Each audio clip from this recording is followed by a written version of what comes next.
अस्सलाम वालेकुम। उम्मीद करता हूँ आप लोग खैरियत से होंगे और लाइफ बहुत मजे में चल रही होगी। Welcome to chartered commerce studio. This is sir Khandaniyal, CA finalist, your instructor of economics. Sir हमने कंज्यूमर इक्विलिब्रियम का चैप्टर स्टार्ट किया हुआ था और बहुत ही डिटेल में जाके हमने कंज्यूमर इक्विलिब्रियम को पढ़ा था। सर उसमें हमने जो लॉ पढ़ा था, law of diminishing marginal utility को बहुत ही डिटेल में जाके पढ़ा था। आज उसका क्विक रिवीजन करेंगे और आज का हमारा एजेंडा है law of diminishing marginal utility, sorry, law of diminishing marginal utility का हम क्विक रिकैप करेंगे और law of equi marginal utility पढ़ेंगे। तो सर पहले लेट्स स्टार्ट। पहले रिवीजन कर लेते हैं एक बार ताकि आपको समझ आ जाए। तो देखिए, हमने सबसे पहले पढ़ा था कि कंज्यूमर इक्विलिब्रियम क्या होता है। क्या कंज्यूमर इक्विलिब्रियम क्या होता है? कंज्यूमर इक्विलिब्रियम का मतलब ये है कि आप कंज्यूमर का मतलब ये होता है कि एक खरीदने वाला बायर। कंज्यूमर इक्विलिब्रियम का मतलब होता है, कंज्यूमर का लफ्ज समझा रहा हूँ मैं, इसका मतलब होता है बायर। इक्विलिब्रियम पॉइंट वो पॉइंट होता है जहां पर कोई भी चीज अपने मैक्सिमम बेनिफिशियल पॉइंट पर हो, एक आइडियल पॉइंट पर हो, एक आइडियल सिचुएशन पे हो। सर इससे पहले हमने पढ़ा था मार्केट इक्विलिब्रियम। क्या पढ़ा था? मार्केट इक्विलिब्रियम पढ़ा था। मार्केट इक्विलिब्रियम में हमने कहा था कि मार्केट आइडियल सिचुएशन पे कहाँ होती है? मार्केट मोस्ट बेनिफिशियल पॉइंट कौन सा होता है मार्केट का? जहाँ पे डिमांड और सप्लाई दोनों इक्वल हो। जहाँ पे डिमांड और सप्लाई दोनों की दोनों इक्वल हो, वहां पर क्या होता है? मार्केट इक्विलिब्रियम होता है। उम्मीद करता हूँ ये बात आपको समझ आई होगी। सर इसी तरीके से कंज्यूमर इक्विलिब्रियम वो पॉइंट होगा जहाँ पे कंज्यूमर सेटिस्फाई होगा, जहाँ पे कंज्यूमर मैक्सिमम सेटिस्फाई होगा, बेनिफिशियली सेटिस्फाई होगा, एक आइडियल सिचुएशन पे होगा। बात समझ आ रही है आपको? सर कंज्यूमर इक्विलिब्रियम वो पॉइंट होगा जहाँ पे एक कंज्यूमर खरीदने वाला चीजें खरीदने की वजह से जो उसको प्लेजर मिलेगा वो मैक्सिमम मिलेगा। तो सर वो जो प्लेजर है उसको मैच उसको दो स्कूल ऑफ थॉट्स है। एक यूटिलिटी है और एक इनडिफरेंस कर्व अप्रोच है। एक यूटिलिटी अप्रोच है और एक इनडिफरेंस कर्व अप्रोच है। उम्मीद करता हूँ ये बात समझ आ रही होगी आपको। ये देखिए, एक यूटिलिटी और एक इनडिफरेंस कर्व अप्रोच है। सर यूटिलिटी अप्रोच क्या होती है? यूटिलिटी अप्रोच वो अप्रोच होती है जिसमें आप यूटिलिटी को मेजर कर सकते हो, यानी कि एक नंबर गिवन और नंबर असाइन कर सकते हो, नंबर असाइन कर सकते हो। और इनडिफरेंस कर्व अप्रोच कहती है कि आप उसको आप नंबर असाइन नहीं कर सकते बल्कि आप रैंकिंग कर सकते हो कि इसके मुकाबले में ये इतना मजा आया, इसके मुकाबले में ये इतना मजा आया। तो यूटिलिटी अप्रोच हमारे सिलेबस का पार्ट है, इनडिफरेंस का अप्रोच हमारे सिलेबस का पार्ट नहीं है। सर यूटिलिटी अप्रोच में भी हमने पढ़ा था कि हम इक्विलिब्रियम फाइंड करेंगे दो तरह से। पहला तरीका है कि सिंगल गुड के साथ और दूसरा तरीका है मल्टीपल गुड्स के साथ। जो सिंगल गुड के साथ करेंगे उसको कहेंगे law of diminishing marginal utility, और जो मल्टीपल गुड्स के साथ करेंगे तो उसको कहेंगे law of equi marginal utility. उम्मीद करता हूँ ये बात आपको समझ आ गई होगी। क्विक रिवीजन कर लिया हमने इसका। Sir law of diminishing marginal utility क्या है? marginal utility of a good marginal utility of a good decreases with every successive unit consumed, other thing remaining the same। ये तो हर ये सेनेटर परहेज की बात हो गई, other thing remaining the same. बोल रहे मार्जिनल यूटिलिटी का मतलब क्या है? Marginal utility of goods decreases. बोल रहे मार्जिनल यूटिलिटी डिक्रीज करती रहेगी जैसे आप अदर कहते हैं, जैसे जैसे आप दूसरे यूनिट्स कंज्यूम करते रहोगे। मार्जिनल यूटिलिटी होती क्या है? सवाल ये क्रिएट होता है। मार्जिनल यूटिलिटी होती क्या है? सवाल ये क्रिएट होता है। सर मार्जिनल यूटिलिटी हर यूनिट की अपनी यूटिलिटी होती है। सर मार्जिनल यूटिलिटी से पहले यूटिलिटी क्या होती है? यूटिलिटी मेंटल सेटिस्फेक्शन को कहते हैं। मेंटल सेटिस्फेक्शन को कहते हैं कि मुझे प्यास लगी है और मैंने कॉक पी है तो मुझे उससे क्या प्लेजर मिला है। मुझे प्यास लगी है और मुझे मैंने कॉक पी है तो उससे मुझे क्या प्लेजर मिला है, क्या सुकून मिला है, क्या सेटिस्फेक्शन मिली है। तो सर मुझे प्यास लगी थी, बहुत टाइट प्यास लगी थी, मैंने एक 250 ml कोक पी ली। सर दोबारा एक से प्यास नहीं बुझी तो दूसरी भी यूज कर ली, मतलब मैं 500 ml, 250 की 2 ml की रेगुलर मैंने बोतलें पी ली। सर मुझे ज्यादा सेटिस्फेक्शन किस में होगी है? सर मुझे ज्यादा आई होगी पहले वाले में, कम आई दूसरी वाले में कम आई होगी।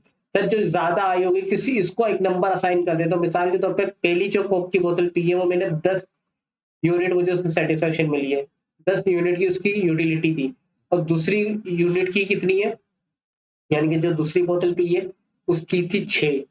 तो सर पहले यूनिट की यूटिलिटी 10, पहले यूनिट तक यूटिलिटी 10, दूसरे यूनिट की यूटिलिटी 6, दूसरे यूनिट तक यूटिलिटी 16। सर जो पहले यूनिट की यूटिलिटी या दूसरे यूनिट की यूटिलिटी है, सर हर यूनिट की अपनी यूटिलिटी को क्या कहेंगे, मार्जिनल यूटिलिटी कहेंगे। क्या कहेंगे, मार्जिनल यूटिलिटी कहेंगे, यानी कि additional utility from consumption of additional unit, बोले वो एडिशनल यूटिलिटी जो आप एडिशनल यूनिट को हासिल करके करते हो उसको कहते हैं। और टोटल यूटिलिटी क्या होगी, पहले यूनिट तक की यूटिलिटी कितनी थी 10, और दूसरे यूनिट तक कितनी थी 16। उम्मीद करता हूँ ये बात समझ आ गई होगी। Sir law of diminishing marginal utility in short ये कहता है कि आप जैसे जैसे यूनिट्स को कंज्यूम करोगे वैसे वैसे आपको मेंटल सेटिस्फेक्शन कम मिलेगी। एक वक्त आएगा कि आप जीरो हो जाएगी और एक वक्त आएगा नेगेटिव हो जाएगी। समझ आ रही है बात। सर आगे बढ़ते हैं। सर इसी लॉ को दूसरे तरीके से प्रेजेंट करा है टेबुलर फॉर्म में। तो सर आपको यहाँ पे यूनिट्स का कॉलम बनाना है, यहाँ पे टोटल यूटिलिटी का कॉलम बनाना है और यहाँ पे मार्जिनल यूटिलिटी का कॉलम बनाना है।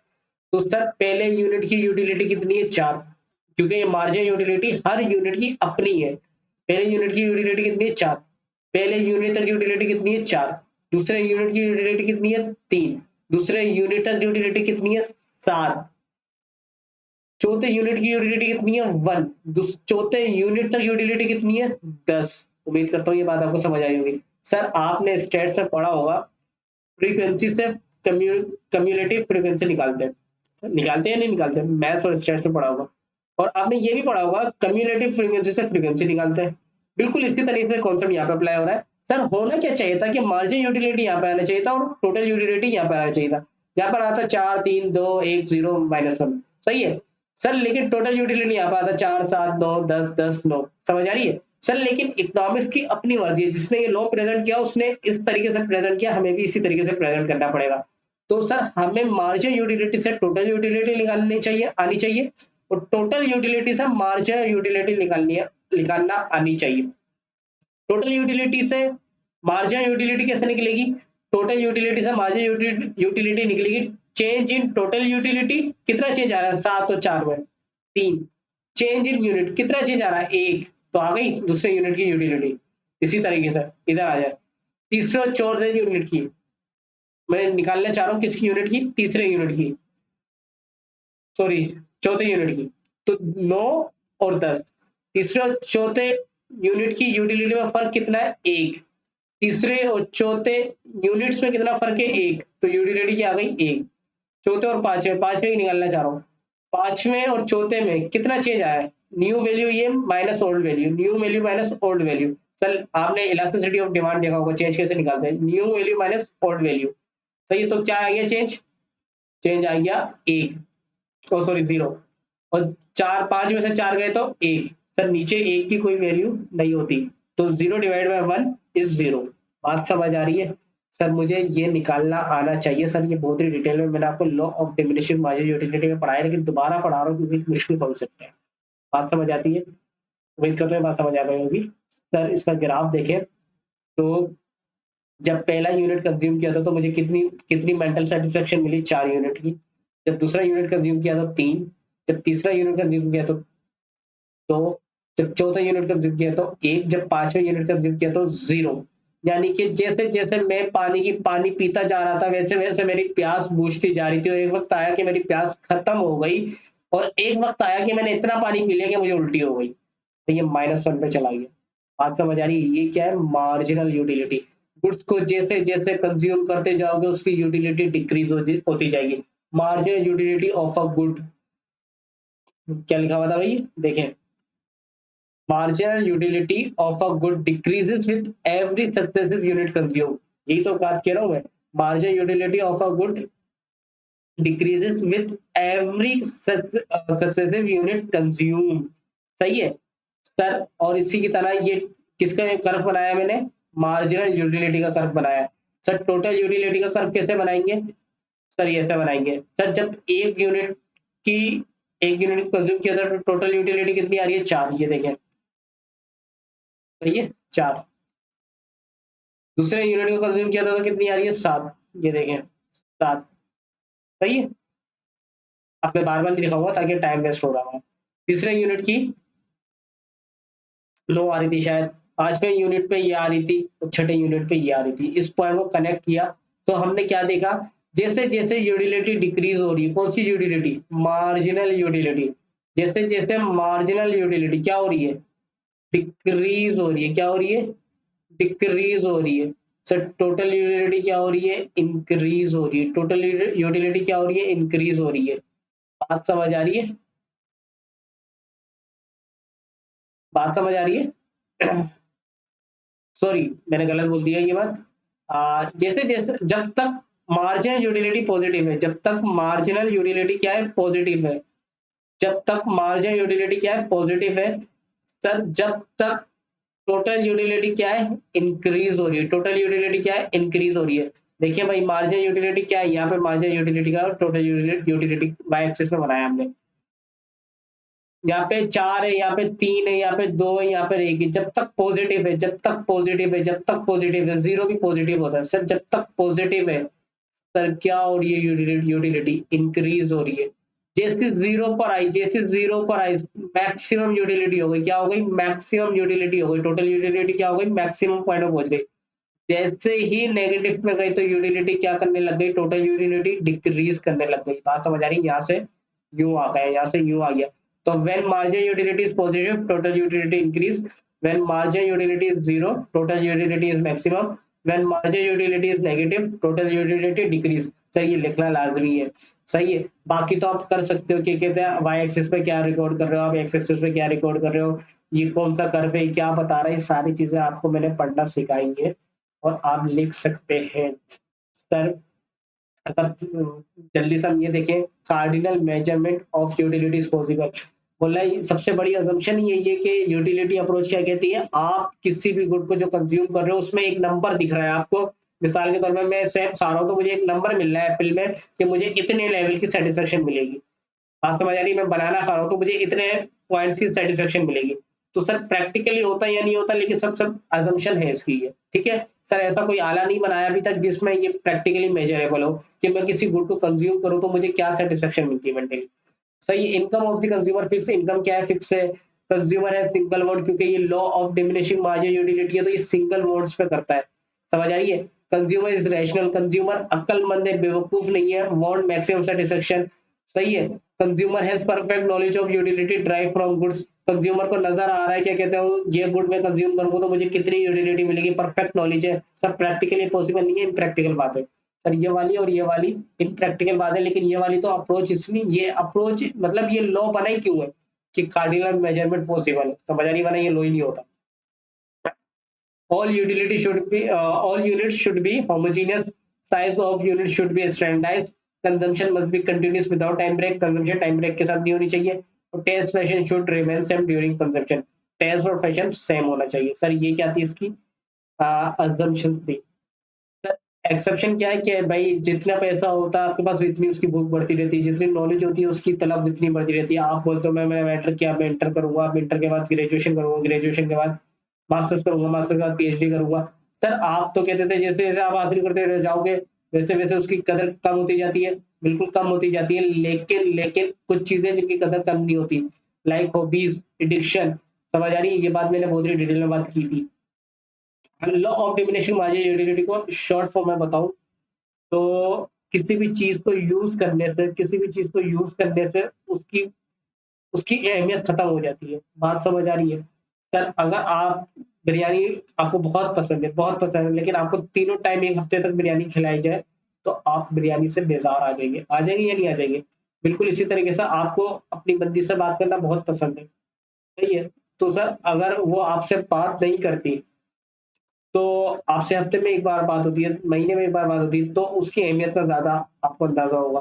लेकिन सर अगर वो आपसे रेगुलर बात करती है तो आप बोलोगे जा जा, बात ऐसी होती है, आपको समझाने के लिए सिर्फ बात की गई है, ठीक है। तो ऐसा ही होता है। तो उम्मीद करता हूँ law of diminishing margin utility एक बार फिर से आपको याद आ चुका होगा। तो सर हम आगे बढ़ते हैं और हम स्टार्ट करते हैं अपना law of equi marginal utility. तो sir welcome to chartered commerce studio once again, this is sir Khandaniyan CA finalist. हमारा आज का टॉपिक है, एजेंडा है law of equi marginal utility. Law of equi marginal utility है क्या, काम कैसे करता है, ये बहुत ही डिटेल में जाके पढ़ेंगे। Law of diminishing marginal utility single good के साथ डील करता था। इन दोनों लॉस में हम एक बात को अज्यूम करते हैं कि हम जो भी गुड कंज्यूम कर रहे हैं उसमें हमें एक जो सेटिस्फेक्शन मिलेगी हम उसको नंबर असाइन कर सकते हैं। इन डिफरेंस कर्व में हम नंबर असाइन नहीं कर सकते। उम्मीद करता हूँ ये बात आपको समझ आ चुकी होगी। अच्छा, तो ये देखिए आप, कंज्यूमर गेट्स कंज्यूमर हासिल करता है मैक्सिमम यूटिलिटी व्हेन ही, जब वो spends all of his income on multiple commodities in such a way that the marginal utility of last rupee spent on each commodity is equal। अगर समझ नहीं आया होगा दोबारा समझाता हूँ। A consumer gets maximum utility when he spends all of his income on multiple commodities in such a way that marginal utility of last rupee spent on each commodity is equal। Sir अभी भी समझ नहीं आया। मैं ये कह रहा हूँ कि एक खरीदने वाला इंडिविजुअल वो मैक्सिमम हासिल कर ले यूटिलिटी, कब, जब वो अपनी सारी की सारी इनकम को खर्च कर दे, कहां पर, मल्टीपल गुड्स में, और इस तरीके से खर्च करे कि जो मार्जिनल यूटिलिटी आप से जो मार्जिनल यूटिलिटी ऑफ लास्ट रुपी है वो आपकी बराबर हो जाए। सर ये बात समझिए, अगर ये लास्ट रुपी वाली बात, ये लास्ट रुपी को हटा के इस लफ्ज को याद करना है आपको, पेपर में लास्ट रुपी लिखना है, लेकिन इसको हटा के अगर यूनिट बोलू ना तो अब कैसा बनेगा ये sentence. A consumer gets maximum utility when he spends all of his income on multiple goods in such a way that the marginal utility of last rupee spend नहीं बोल रहा, मैं क्या बोल रहा हूँ, unit, last unit is equal. Sir यहाँ से लेके यहाँ तक मैंने हटा दिया, यहाँ से लेके यहाँ तक मैंने हटा दिया, ये याद करना है, लो पेपर में भी ऐसे लिखना है, लेकिन आपको समझाने के लिए बात कर रहा हूँ। It's each sorry, rupee spend on each commodity को हटा के मैंने क्या लिख दिया, मैंने लिख दिया यूनिट। दोबारा से पढ़ते हैं। Consumer gets maximum utility when he spend all of his income on multiple goods in such a way that marginal utility of last unit is equal। समझ आ रही है? सब नहीं समझ आ रही, मैं आपको बताता हूँ। सपोज करते हैं कि आपके पास 5 रुपए, सही है, सपोज करते हैं आपके पास 5 रुपए और आप एप्पल और बनाना खरीदना चाहते हैं, सही है। तो एक यूनिट, सही है, एक यूनिट अगर आप बनाना का लेते हैं पहला, सॉरी एप्पल का लेते हैं, तो आपको यूटिलिटी कितनी मिलेगी, 4, और बनाना का लेंगे तो 3 मिलेगी। दूसरा यूनिट खरीदेंगे, 2 यूनिट खरीदेंगे मतलब, तो दूसरे यूनिट की यूटिलिटी कितनी होगी, 3, और बनाने की दूसरे यूनिट की यूटिलिटी कितनी होगी, 2। तीसरा खरीदेंगे तो 2 1। बात समझ आ रही है? सर ये मार्जिनल यूटिलिटी है दोनों की, टोटल यूटिलिटी नहीं है, मार्जिनल है, ठीक है, हर यूनिट की अपनी अपनी है। अच्छा, अब दोबारा देखें। कंज्यूमर गेट मैक्सिमम सेटिस्फेक्शन, एक कंज्यूमर हासिल करेगा maximum satisfaction when he spend all of his income on multiple commodities का मतलब वो एक या एक से ज्यादा, तो 2 से बात कर लेता है। मल्टीपल कमोडिटीज का मतलब एप्पल और बनाना। सर आगे, इन सच अ वे, ऐसे तरीके से, that the marginal utility of last unit that the marginal utility of last unit is equal, marginal utility of last unit दोनों की क्या हो जाए, इक्वल हो जाए। सर कहाँ पर इक्वल है, यहाँ पे इक्वल है, नहीं सर, ये दोनों इक्वल है, ये दोनों इक्वल है। बात समझ आ रही है? ये दोनों इक्वल है, बात समझ आ रही है? सही है, ये क्या है, marginal utility of last unit is equal, सही है। सर अब वो कौन सा पॉइंट है जिसमें मैक्सिमम यूटिलिटी आप हासिल कर लोगे, सर हमें क्या पता कैसे करेंगे, सर कोई मसला नहीं, अभी करके देखते हैं। सर मैथ पढ़ी है आपने, कॉम्बिनेशन बनाते हैं, क्या हो, 5 रुपए हमारा, सिर्फ 5 के 5 क्या ले लें, सेब ले लें। तो एक सेब की यूटिलिटी, पहले सेब की यूटिलिटी 4 है, दूसरे सेब की 3 है, तीसरे सेब की 2 है। 3 2 5 4, 9 हो गई, कितनी हो गई, 9 हो गई, और चौथे की 10 हो गई, और पांचवे की 0। तो अगर 5 सेब ले लूंगा 5 रुपए के, तो टोटल यूटिलिटी कितनी आ जाएगी, 10 आ जाएगी। कॉम्बिनेशन बी, 4 सेब ले लूं, 4 सेब ले लूं, 4 सेब ले लूं, एक बनाना ले लूं, तो 4 सेब मतलब ये 4 सेब, तो ये कितने होगा, 10, ये कितने होगा, 10, और एक क्या ले लूं, बनाना ले लूं, तो कितने होगा,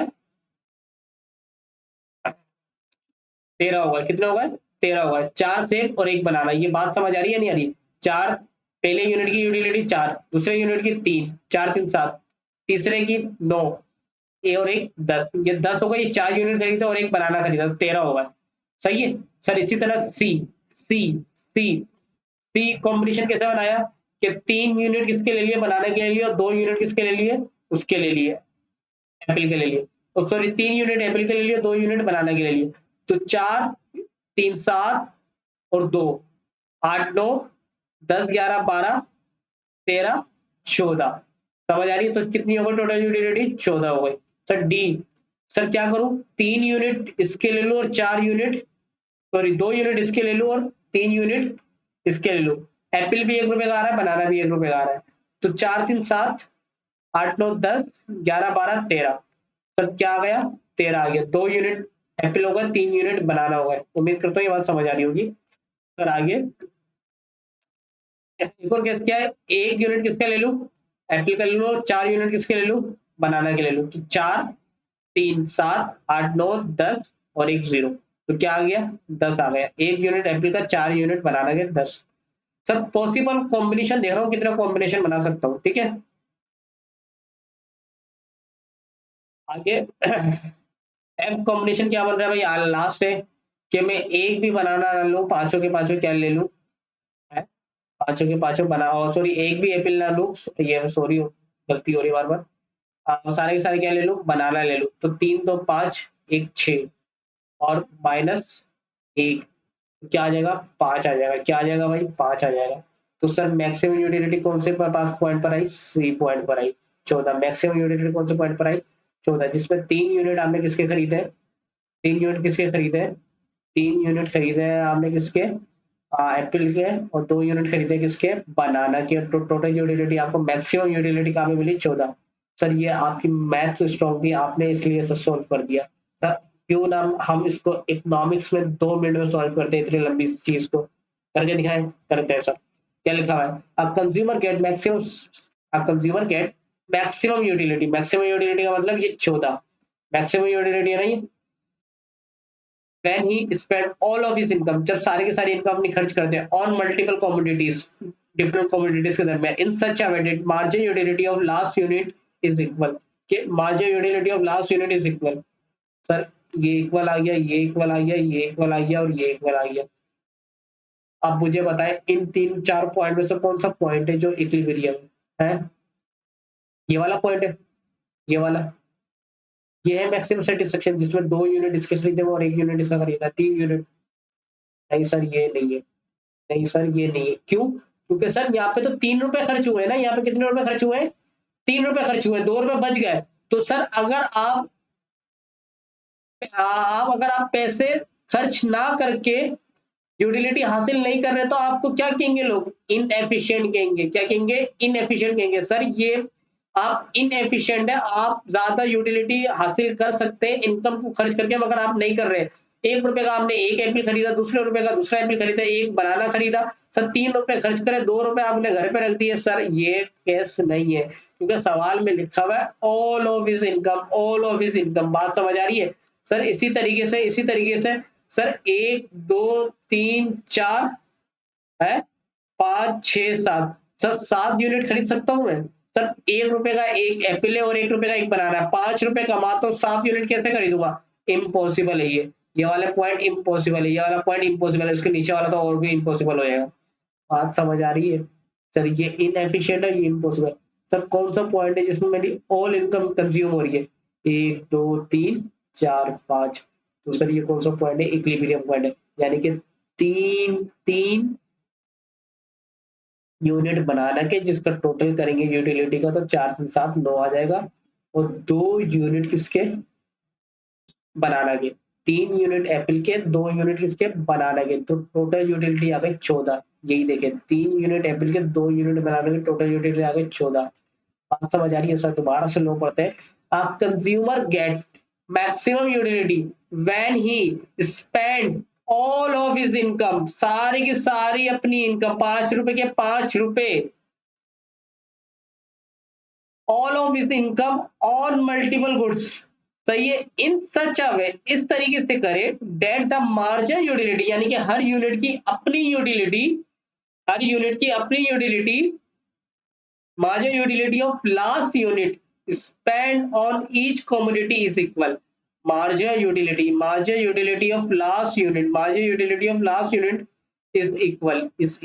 बात समझ आ रही है? is equal, बात समझ आ रही है? सर ये भी इक्वल है, ये भी इक्वल है, ये भी इक्वल है, ये भी इक्वल है। सर लेकिन ये इनएफिशिएंट पॉइंट है, ये इम्पॉसिबल पॉइंट है, ये इम्पॉसिबल पॉइंट है सर, क्योंकि इसमें इक्वल तो आ रहा है, लेकिन सर इस वाले केस में, इस वाले केस में all of his income consume नहीं हो रही। सर इसमें इक्वल तो आ रहा है, यहाँ तक इक्वल तो आ रहा है, लेकिन सर इसमें क्या हो रहा है, सर इसमें पॉसिबल ही नहीं है आपके 5 रुपए और आप 7 यूनिट खरीद सके। सर लेकिन ये जो ग्रीन वाला है ये क्या है, 3 यूनिट एप्पल के, 2 यूनिट बनाना के, ये पॉसिबल है, और इसमें आप पूरी की पूरी इनकम अपनी खर्च कर रहे हो और मैक्सिमम सेटिस्फेक्शन हासिल कर रहे हैं। उम्मीद करता हूँ ये बात आपको समझ आ गई होगी। जब भी दो गुड्स को कंज्यूम करेंगे तो आपकी यूटिलिटी मैक्सिमम कब होगी, जब लास्ट यूनिट को, मतलब पहले यूनिट और दूसरे यूनिट की जो लास्ट यूटिलिटी है वो मैच करे। समझ आ रही है बात? उम्मीद करता हूँ ये बात आपको समझ आ गई होगी। सही है सर। आगे एक और बार दोबारा से पढ़ के देते हैं। A consumer get maximum utility, a consumer get maximum utility when he spend all of his income on multiple commodities in such a way that the marginal utility of last rupee, ये देखें marginal utility, marginal utility, पहले मैंने ये वाला unit खरीदा होगा, फिर मैंने ये वाला यूनिट खरीदा होगा, फिर मैंने ये वाला खरीदा, क्या बोल रहा है, margin utility of last rupee, margin utility of last rupee, ये 3 रुपए में जो मार्जिन यूटिलिटी आपने हासिल करी है, मतलब 1 रुपए में जो 3 यूटिलिटी आपने हासिल करी है, इक्वल है किसके, जो आपने बनाना का पहला, उससे पहले वाला हासिल किया था। इसी तरीके से ये दो, क्योंकि अगर आप ऐसे देखेंगे कि ये वाला ये लास्ट यूनिट है और ये भी लास्ट यूनिट है, इन दोनों की इक्वल नहीं आ रही। वो क्या कह रहा है, वो कह रहा है marginal utility of last rupee spend on each commodity is equal. बोला जो आपने लास्ट में दोनों कॉमोडिटीज में स्पेंड किया है पैसा, उन दोनों की पैसों की जो यूटिलिटी है वो क्या है, उस उन पैसों की जो यूटिलिटी मिली है आपको क्या है, सेम है। सर जब एप्पल पे लास्ट यूनिट पे खर्च किया तो यहाँ पे क्या आया, 3 यूटिलिटी मिली, और जब बनाना पे यहाँ पे किया था तो क्या आया, 3 यूटिलिटी मिली। सर ये तो समझा रहा हूँ, उम्मीद करता हूँ ये बात समझ आ गई होगी बहुत अच्छे से। सर आगे बढ़ते हैं, इसका ग्राफ देखते हैं। सर ये मनी यूनिट्स लिखे हैं, यहाँ पे मनी यूनिट्स लिखे और यहाँ पे ये लिखे मार्जिन यूटिलिटी, और margin utility of banana, margin utility of apples.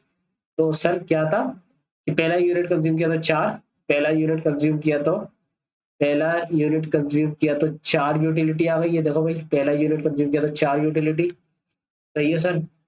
Sir दूसरा यूनिट कंज्यूम किया तो 3, दूसरा यूनिट किया तो 3, दूसरा यूनिट किया तो 3, ये देखो दूसरा यूनिट किया तो 3, तीसरा यूनिट किया तो 2, चौथा यूनिट किया तो 1, पांचवा यूनिट किया तो 0, पांचवा यूनिट किया तो 0। इसी तरह पहला यूनिट किया तो 3, पहला यूनिट किया था तो 3, पहला यूनिट किया था तो 3, दूसरा यूनिट किया तो 2, तीसरा यूनिट किया तो 3, चौथा यूनिट किया तो 4, सॉरी चौथा यूनिट किया तो 0, पांचवा यूनिट किया तो -1। सही है। अब जो लाइन आ रही है, ये जो लाइन आ रही है, ये जो लाइन आ रही है, ये है इक्विलिब्रियम पॉइंट, ये है इक्विलिब्रियम पॉइंट, ये क्या है, इक्विलिब्रियम पॉइंट। बात समझ आ रही है? ये जो लाइन आ रही है वो क्या है, इक्विलिब्रियम पॉइंट। इस दोनों ग्राफ को ऐसे ही बनाना है, ऐसे ही बनाना है। उम्मीद करता हूँ ये बात आपको समझ आ चुकी होगी। सर इस पॉइंट पे मैक्सिमम यूटिलिटी हासिल हो गई है।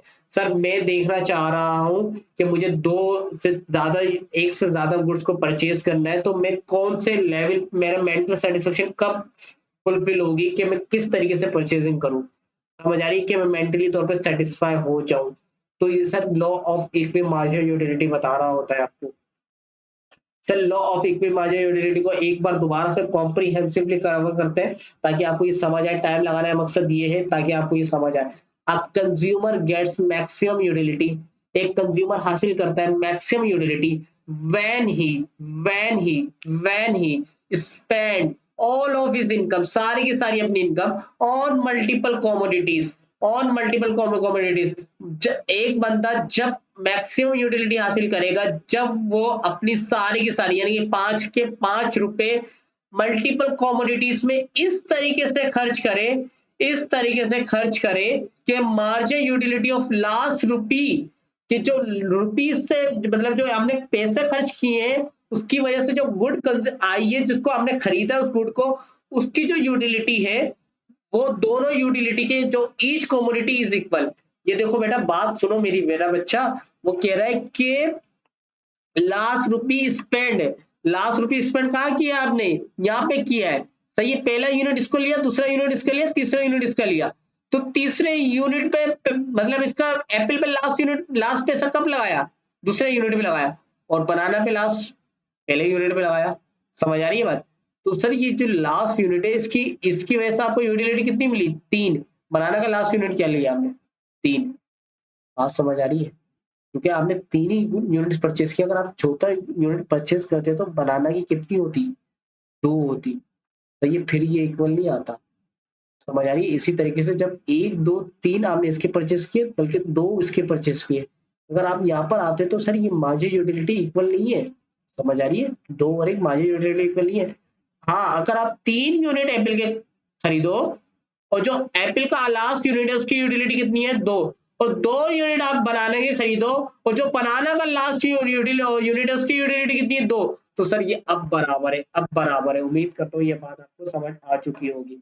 सर अब अजम्पशन पढ़ते हैं। सर सबसे बड़ी अजम्पशन क्या है, cardinal measurement of utility is possible.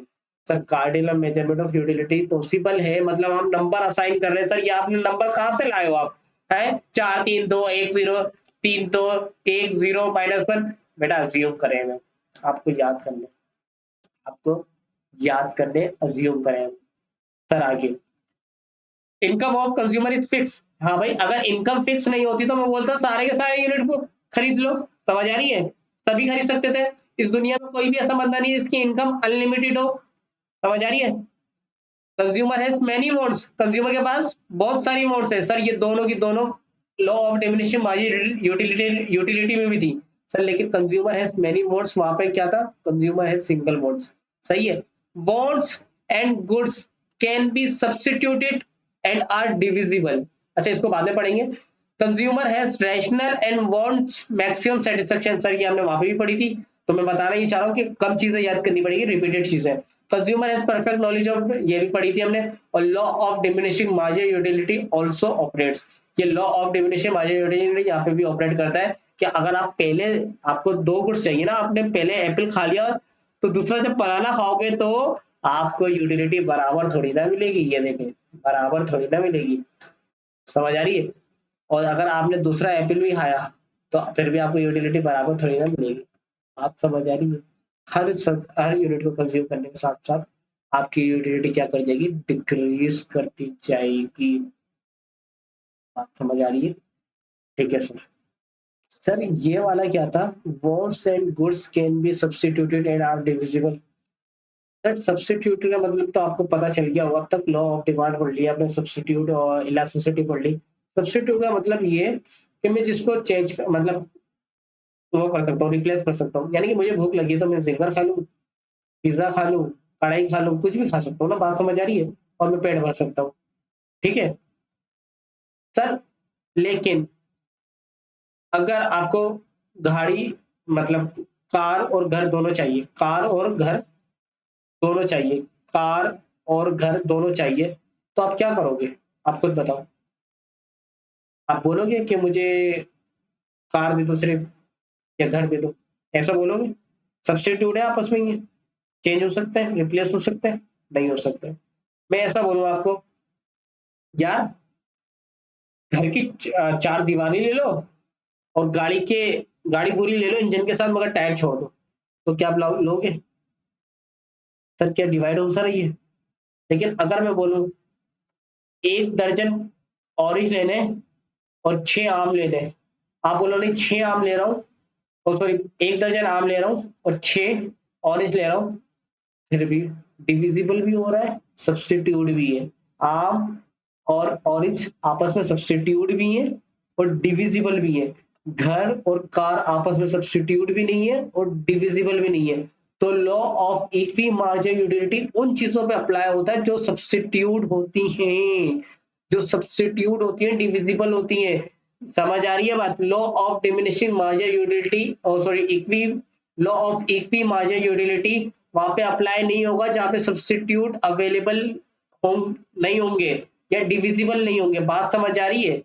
ठीक है। तो law of equi marginal utility की लिमिटेशन या एक्सेप्शन क्या है कि इनडिविजिबिलिटी और जो चीजें सब्स्टिट्यूट नहीं होती वहां पे law of equi marginal utility apply नहीं होता। तो सर आगे बढ़ते हैं, थोड़ा सा ये बात समझ आ गई होगी कि जहाँ पे आप रिप्लेस कर सकते हो या डिवाइड कर सकते हो।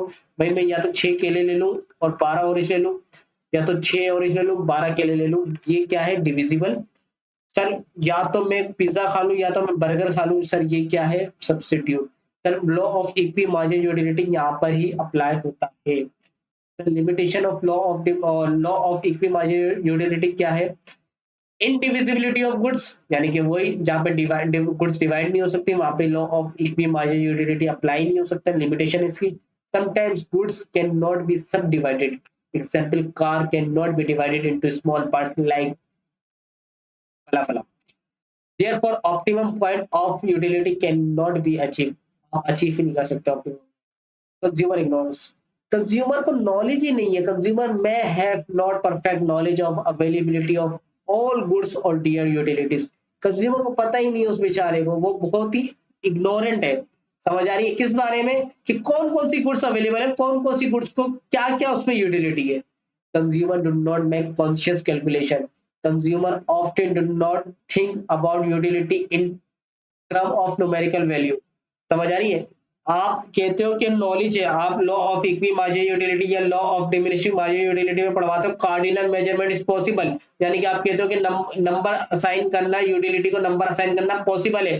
तो वैसे तो पॉसिबल ही नहीं है, लेकिन अगर हम मान लेते हैं हमें नजर आ रहा है कि एप्पल को खाने में हमें 10 यूनिट मिल रहे हैं और मैंगो को खाने में हमें 15 यूनिट मिल रहे हैं, तो सर एक बंदा एक बंदा कैलकुलेटर जाएगा, कैलकुलेटर लेके जाएगा अपने साथ और उसको बोलेगा यार मैं इतनी यूटिलिटी हासिल करना चाहता हूँ तो मैं ये करूंगा अल्लाह फला। सर वो इतनी कॉन्शियसली कैलकुलेशन नहीं करेगा, बल्कि वो किसके लिहाज से चलेगा?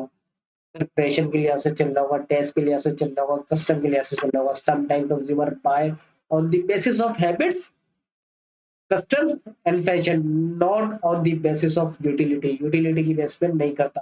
कुछ चीजें होती जो हमें जरूरत नहीं होती, सिर्फ दिखाने के लिए करते हैं। लाइक आईफोन, आईफोन आपके पास, हर किसी के पास आपको दिख रहा होगा आईफोन, चाहे वो नॉन पीटीओ पीटीओ, मगर वो बस एक ब्रांडिंग दिखा रही है आपको, आपके पास आईफोन है। अगर आपके पास आईफोन नहीं है तो आप मतलब मैं आपको पता नहीं क्या समझते। बात समझ आ रही है? बिल्कुल ऐसे ही। सर अजम्पशंस क्या है? लॉ अदर, अच्छा ये भी क्या है? Other assumption of the law may also not be true in practice. Utility cannot be cardinally measured. Marginal utility of durable good are difficult to compare with marginal utility of perishable goods.